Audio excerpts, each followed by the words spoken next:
বাংলাদেশের ক্ষমতাচ্যুত প্রধানমন্ত্রী শেখ হাসিনাকে ঘিরে ভারতের উপর কূটনৈতিক চাপ বাড়ছে। যে নিউজটি করেছে যুগান্তর থেকে। যুগান্তরে যে নিউজটি করা হয়েছে, গত 5 তারিখে দিল্লিতে সাবেক প্রধানমন্ত্রী শেখ হাসিনার একটি সংবাদ সম্মেলনকে ঘিরে সারা দেশে যা কিছু শুরু হয়েছে, এর পরবর্তীতে এবার ভারতের উপরে কূটনৈতিক চাপটা বাড়ছে, এরকমটাই বলেছে যুগান্তর। দেখতে পাচ্ছেন আপনারা নিউজে।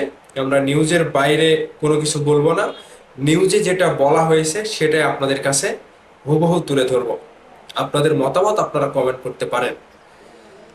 এখানে নিউজে বিস্তারিত বলা হয়েছে, ভারতের একটি বহুল প্রচলিত নীতি অতিথি দেব ভব, সেই নীতির ভিত্তিতেই রাজনৈতিক অস্থিরতার মুখে বাংলাদেশ থেকে পালিয়ে আসা ক্ষমতাচ্যুত সাবেক প্রধানমন্ত্রী শেখ হাসিনাকে নিরাপত্তার স্বার্থে আশ্রয় দিয়েছিলেন নয়াদিল্লি।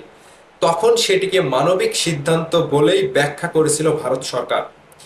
কিন্তু 2 বছর পেরিয়ে যাওয়ার পর দিল্লির কূটনৈতিক ও নীতি নির্ধারণী মহলের একাংশে এখন অন্য প্রশ্ন ঘুরপাক খাচ্ছে। শেখ হাসিনাকে আশ্রয় দেওয়ার সেই সিদ্ধান্তই কি এখন ভারত বাংলাদেশ সম্পর্কে সবচেয়ে বড় অস্বস্তির কারণ হয়ে দাঁড়িয়েছে?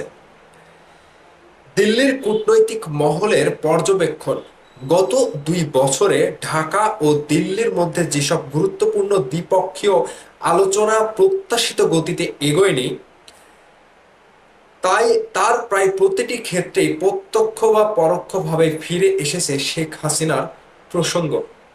গঙ্গার পানি বন্টন, বাণিজ্য, সীমান্ত ব্যবস্থাপনা কিংবা রাজনৈতিক যোগাযোগ, সব আলোচনার আড়ালেই এই বিষয়টি ছায়া ফেলছে বলে মনে করছেন সংশ্লিষ্টরা। ভারতের সরকারি অবস্থানে অবশ্য কোনো পরিবর্তন নেই।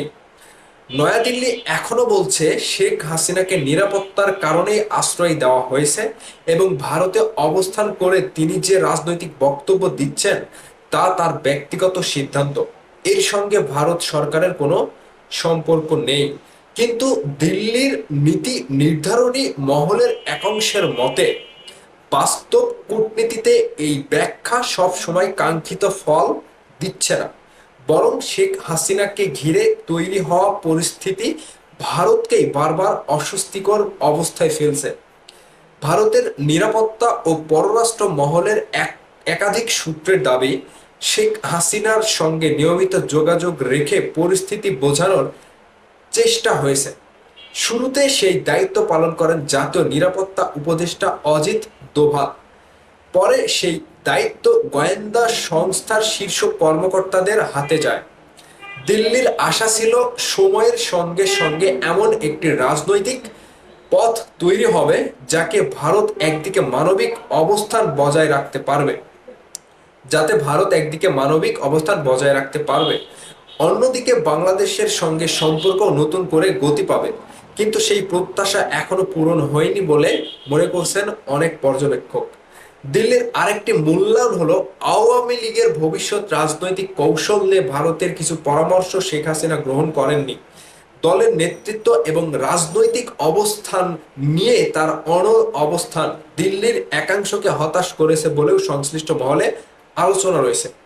ফলে দিল্লিতে এখন প্রশ্ন উঠেছে, মানবিক দায়িত্ব পালন করতে গিয়ে যে অতিথিকে আশ্রয় দেওয়া হয়েছিল তাকে ঘিরে তৈরি হওয়া দীর্ঘস্থায়ী কূটনৈতিক বাস্তবতা কি এখন ভারতকে অতিরিক্ত চাপের মুখে ফেলছে?